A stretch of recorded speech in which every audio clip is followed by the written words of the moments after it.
Hey everybody, it's DJ and Scotty. This is Scotty's Hot Takes, and Scotty, this is the first time that we have done this live.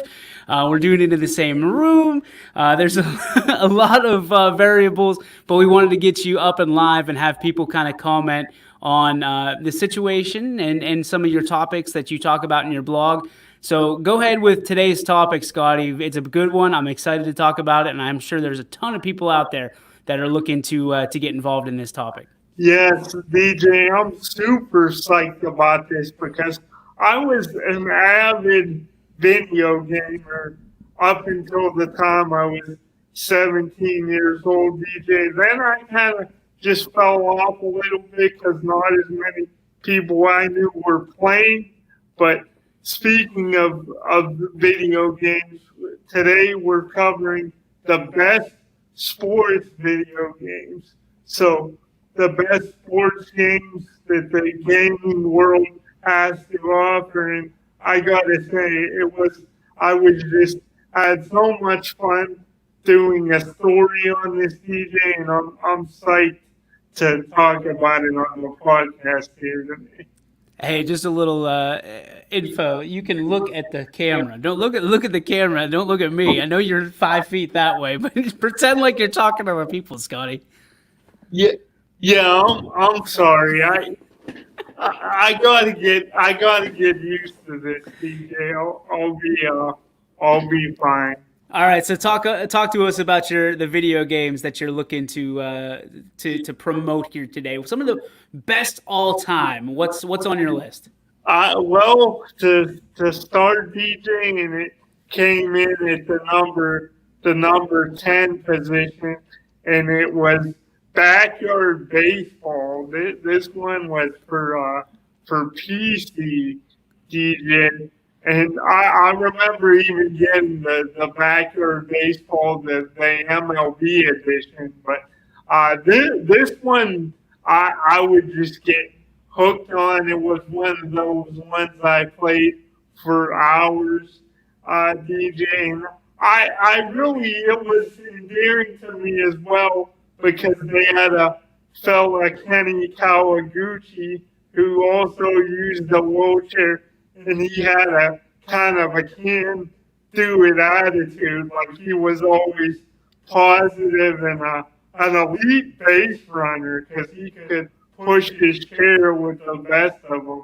So that's a big reason I always thought backyard baseball was, to me it was such a special game. He was a great pitcher too, not so good in the field because he was filming on wheels. And, it limited his range a little bit out in the field. But backyard baseball is just made my top 10. I debated on some other games, DJ, putting it into that top 10.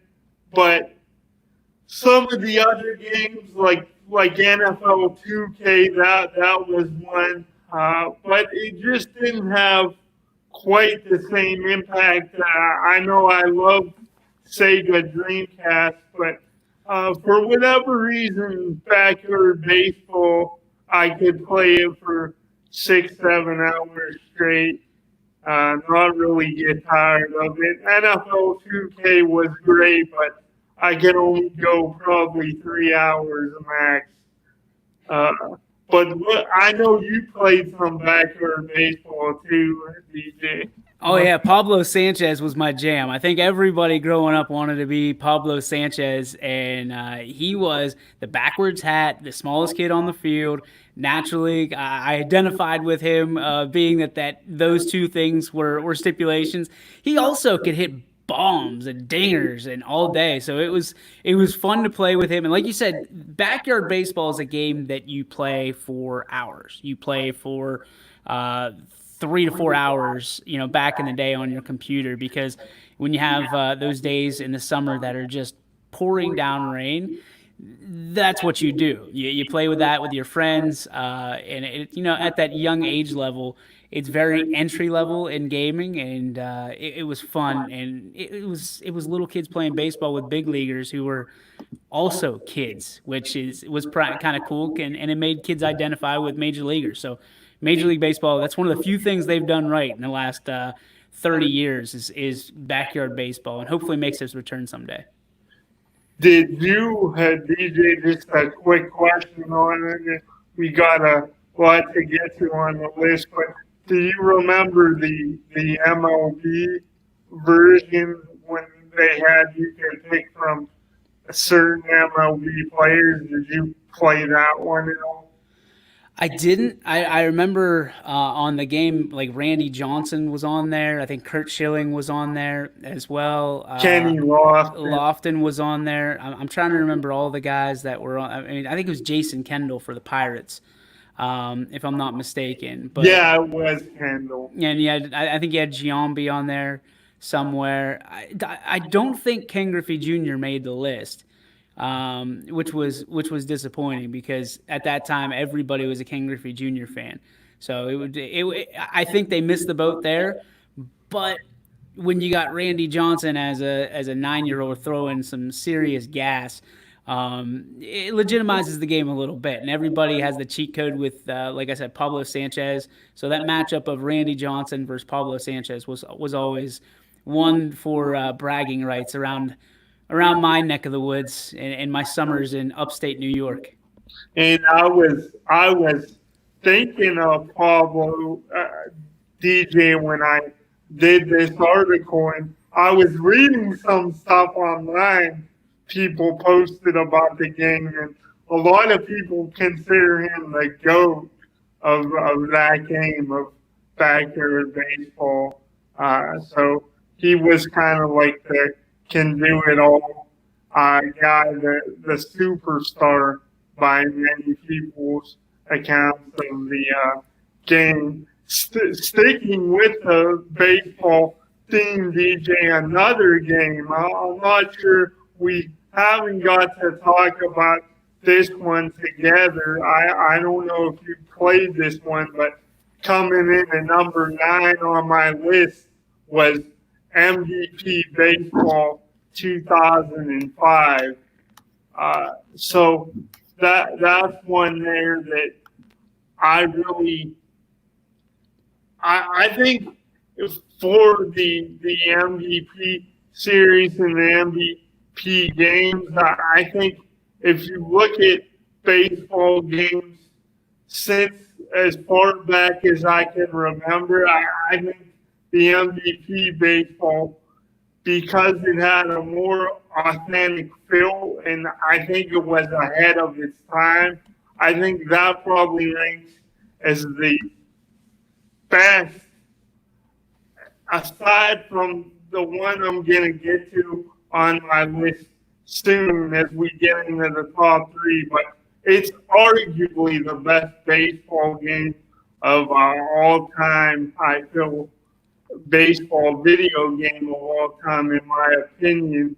Manny Ramirez was on the cover of this game, and I loved it, DJ, because there was so many cool things you could do. You could go back in time. You could hit baseballs off ramps, which was freaking awesome. So that's one that I really love. MVP Baseball 2005. Yeah, I'm with you on this one. I loved MVP baseball as a whole, but I think it really took it to that next level when it went to the college ranks. And you could be your favorite college. Naturally, an Ohio boy, I was always Ohio State. Sometimes I'd mix in the Pitt Panthers with that, or you can. I think you could create your own college if I remember correctly. So there was days where I would create, because at that time I was going to Ohio Northern. I'd make that shift, and we create that team. But the MVP series is probably my number one series. Like, I had so many hours invested in MVP baseball, especially the college one. But the one I remember most from the professional ranks was the one I think Albert Bell was on the cover, or I'm sorry, Albert Pujols was on the cover, um, and Pujols was just unstoppable in that ball game. Like you could not beat Albert Pujols and not go 8 for 9 with 8 dingers. So it was one of those situations. For me, like that was I naturally I love baseball, so MVP was as good as it got for me in all my years. Yeah, and you talk about how Albert Pujols was unstoppable, and I'm glad you mentioned Albert Bell because there's more on him a little bit. He kind of ties into this list in an odd way, so I do want to get to that, but so we have time to really cover everything here. I want to continue going down the list. Number 8 on my list, DJ, it might come as a surprise to a lot of people, but number 8 on my list, I have Tony Hawk's Pro Skater. I don't know if it was one of those things where, as a kid, I would see other kids riding their skateboard, and I would always kind of be envious, DJ. I'd always think, they look really cool, especially going up ramps or off a railing. And this is one that had the real life um, skateboarders and the BMX guys too. I would always just go with Tony Hawk because he's what I knew. I think the other guy was maybe Dave Mira. They had in there. He was really popular for the gameplay, but it was one that had kind of like a gritty feel to it. That's what I liked about it a lot. DJ, the parks and the different places you could skate at, they were, real life places, and the graphics were really cool. The game was played, it was a 3D view with like a fixed camera. So I just thought all that was really cool. And for the late 90s, early 2000s, it was pretty, I would say, for the most part, it held its own as far as the advancements. You could argue it was another game that was ahead of its time. DJ, I was just wondering if you mess around with Tony Hawk's Pro Skater and all. Yeah, I actually did, and it wasn't my game. It was my sister's. My sister, for some reason, absolutely loved the skateboard, snowboard games, and she got Tony Hawk Pro Skater. And I remember looking at her like, "Wait a minute, you're supposed to be playing with princesses and all that stuff." And she, out of the blue, just wanted Tony Hawk Pro Skater, and I remember just like fighting over the controller with her to play and hit the 1080s and things of that. The always. Yeah, the ollies and the kick flips and all that stuff. That I mean, I've since way forgot about all that stuff. But it was a good game. It was a really cool. It was a fun game. Like it was mindless. It was one of those ones you just get on the sticks and mash and see what you end up pulling off. But yeah, I wish I could take credit for owning the game, but it really was Jenny Yokley who came through and nailed down Tony Hawk Pro Skater and kept her brother at bay because she had all the high scores. One quick question for you, DJ, out of curiosity. Did you have a skateboard at all as a kid? I think I had a skateboard for about a week, and like because it was the cool thing. Now I'm a huge, if you don't know anything about me, please know this, I am a huge Back to the Future fan. So the day that hoverboards actually come out, and not the kind that have wheels here that these little kids float around on, but the legit Mattel hoverboards, I will have one. But at that time, all the best I could do was a skateboard.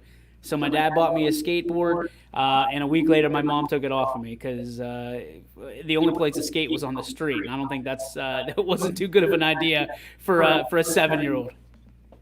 Yeah, that was could be a bit dangerous there. But it sounds like for me that you think the game again was a fun game, but you wouldn't have it in your top 10, DJ. I know you've looked over my story, and before we continue down on the list, I was just wondering, DJ, what's the game that wasn't in my top 10 that you would definitely have in yours? The sports game that was not in your top 10. This is going to sound really interesting. You didn't have Pong in your top 10, did you? I did not have Pong. Listen, I never played Pong, so I couldn't put it in the top 10. Pong is such an old school game, but it was so frustrating to play as a little kid because the only one that knew how to do it was my dad. So I was always playing against him, and he would smoke me. But I would end up with the angles, right? That's how I learned my angles and how to take the best route to a ball, or how to defend, or how to get what I need out of it at a young age. So I started doing that, and one thing led to another. I fell in love with sports. Loved tennis. You know what I mean? I could still watch tennis on television to this day, and kind of take Pong with it. So Pong was one of my favorite sports games, if you want to call it a sport game, that didn't crack your top 10. Yeah, I thought you might throw that in there. You have a little more. You're a few years older than me, so I know you've played a little more of the classic games, the Tecmo Bowls. That's another one. I've never played the Tecmo or the Tecmo Bowl Super Bowl, so I cannot put it in my top 10. But I'm sure Pong would definitely be in my dad's top 10 because that was early 80s. I think it was released. That was more his generation of gaming as well. So, but as far as the rest of my list goes, DJ, coming in at number 7, and this game, a lot of the reason it made my list, DJ, is because it's still to this day the last one released. And I get, quite honest with you, DJ, I get kind of emotional when talking about it. I'm a bit sentimental when talking about this game. I've heard there's been talk of bringing the franchise back, but I don't know when that would be. And the game I'm talking about is NCAA Football 14, the last one, DJ.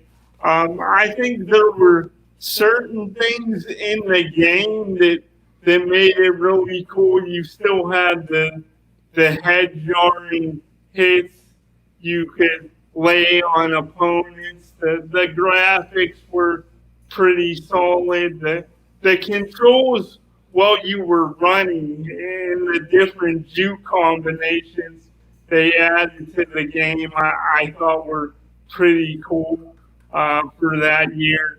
It was tough to put on my list because the Michigan guy was on the cover, so that made it a little tougher with Denard Robinson being on the cover, DJ. But a fun fact in my research for this, DJ, I did see on used video game sites this game was going for as much as $160. So I think over time the popularity and the demand for the game really increased. A solid game. I have another NCAA game that we'll get to that I have higher on this list, DJ, but I think NCAA football 14, it really brings back my last great memories of playing video games on PlayStation 4. So that's why I have it at number 7. I love it, man. I love it. I think you probably got to pick up the pace a little bit. You only got about 8 minutes left of the of the show. Yeah, I know. We're going. It's because I never shut up, DJ. But quickly here, so we could get to all of these games. NFL Street comes in at number 6, and I know you've had to hear about NBA Street and NBA Street Volume 2, DJ, but I was just wondering, have you ever played NFL Street? Yeah, I played NFL Street. It was an interesting game, being that the NFL trying to get into that NBA Jam kind of crowd, kind of off the beaten path. It was fun. It was neat, but it wasn't a game that you could play for hours at a time per se. Like, it was one that you just, again, it's one of those button mashers that you played until when you were bored, and then you're done. Yeah, I thought it was. I agree with you there. I thought it was a really good change up from Madden, though. I thought it also threw another good. There was a quirk in the game in that people turned the ball over a lot. It was, there wasn't really any penalties or flags. It was heavy on showmanship. So I thought it was just fun, but you're right. It was a game you could only play a couple hours max, and you kind of have to break off. But just because I was so used to Madden and before that NFL 2K, I did think it was a really cool change up. So I really like NFL Street.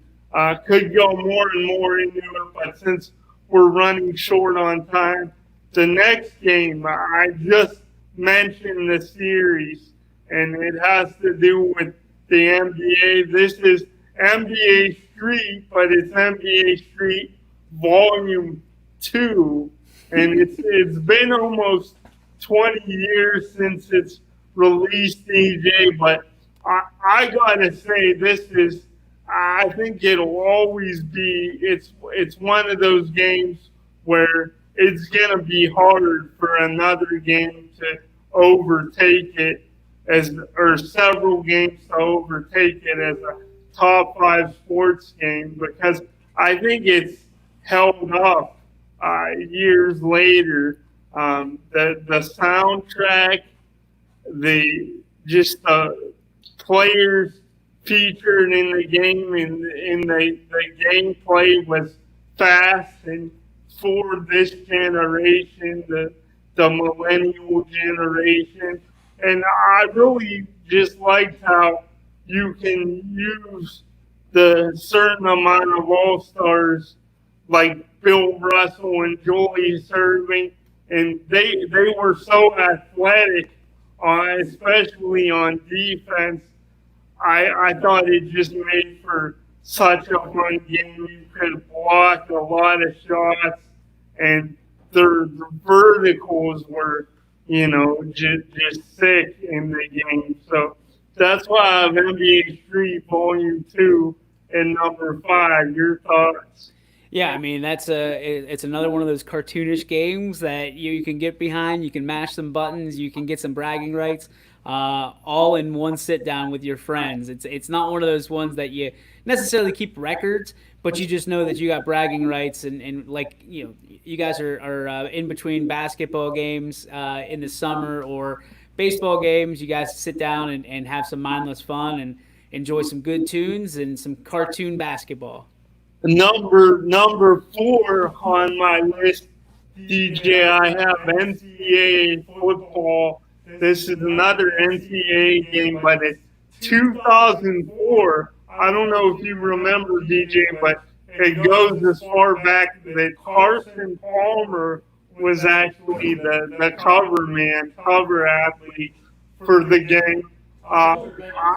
It was the first. It was the first game where it featured the first college football game where they featured online play. So it was really kind of groundbreaking in that sense. The first college game where you could play people or play your buddies, friends online. I really like the college classic mode, DJ. I don't know how familiar you are with the game, but they had a college classic mode where you could try to replay the Camford style, Camford and Stanford in Cal, excuse me, the band on the field play, you could replay that. You could replay Doug Flutie's Hail Mary against Bernie Kosar and the Miami Hurricanes. So I thought that was the coolest part of the game. Do you have any thoughts on NCAA football 04? I don't remember it at all. My only question would be: does the band actually come out on the field during that mode, like when you're? They did, yeah. Oh wow! Then I'm all in on it. I need to find that game. Yeah, and it was a great game for sure. In my recollection, anyway, they did come out onto the field, so it was really cool. The next game, as we get into the top three here, Madden NFL 2004. And DJ, this one, I always just laugh hilariously when I bring up this game, because this one, DJ, if you played it, you'll remember that Michael Vick with the Falcons was on the cover of the game, and he was basically the first cheat code of NFL football, at least to me. People talk about Bo Jackson and Tecmo Bowl, but Michael Vick was just so fast, and they made his arm a cannon of an arm that he was pretty much unstoppable, and you were unbeatable with the Falcons. So that's the memory that's kind of etched into my brain, is that Michael Vick was just totally unstoppable. But other things I liked about this game, I really liked the owner mode, where you could build your own stadium, you could set your team's ticket prices, you could hire your own staff, coaches, and everything else. So I really liked the owner mode too, and I think it was the first NFL game that also featured playmaker control, which was really cool. Any thoughts on Madden 2004, DJ? I remember Madden 2004 was the first year that my friends and I had to do the one up, one down. I don't know if you're familiar with that. So you do the randomized teams, and then you do one up, one down, and a lot of times the rule was you couldn't be the Falcons because how good Michael Vick was on that game. But also, side note, do you remember the Michael Vick roller coaster? The Michael Vick roller coaster, I do not. There was a Michael Vick roller coaster that they created. It was like the Michael Vick experience. I forget who came up with it, but you were like in almost like a quarterback. You were rolling through the entire way, and then you were acting like you were Michael Vick. So there was a Michael Vick roller coaster. You'll have to look it up later, but it still didn't compare to 04. 04 was a great year for EA Sports in their games. You talked about the NCAA game. You talked about we talked earlier about the baseball games. Then you have also the Madden series, which is, I think, other than FIFA, the most popular series they have at EA Sports. So they hit a home run with Michael Vick in a 2004 edition of Madden, and I feel like they haven't stopped since. And it's 11:30, so I'll be fast. But the top two, DJ. And apologies. I know we could go on, and I don't mean to cut you short, but these games again. I'm kind of a sentimental guy. I like looking ahead into the future, but I love thinking about the past too and reminiscing because I'm a kid at heart. And because of that, DJ, I had to put Triple Play 96 in at number 2 here. It's just because Albert Bell and it featured the 95 Indians lineup, and they were just unstoppable. Albert Bell, whether you went up to bat with him and you did more of an open stance or a crowded stance when he was at the plate, every time I came up with him, he always seemed to hit a home run. His power was ridiculous in the game. The graphics were even decent for Genesis. I mean, it was on Genesis, so it's gonna be a little cheesy. But this one, DJ, because I love those 90s Indians as a kid, and the Indians were unstoppable. That's why I had to put Triple Play 96 so high. I could play that game 10 hours straight easy without taking a break. It's your list, man, and that's why we're homers here at YSN. You get to make the list, you get to make the blog, but I probably wouldn't have that game too high on my list. So you played, you didn't like the game? I played the game. Like I said, I played all the baseball games because I loved baseball so much. But yeah, I thought that was a stinker, and I think the only reason it's on your list is because the Indians. Yeah, that has a lot. I mean, they played some pretty good tunes on the classic organ too. They played like baseball tunes. I mean, the music wasn't bad either. I mean, if Ken Griffey Jr. baseball is not your top baseball game of all time as a kid, I don't know. I never played it. We gotta play some Ken Griffey Jr. baseball.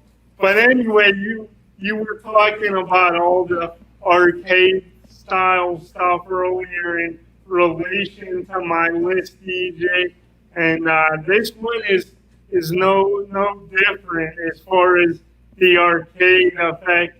NBA Jam comes in at number 1 here.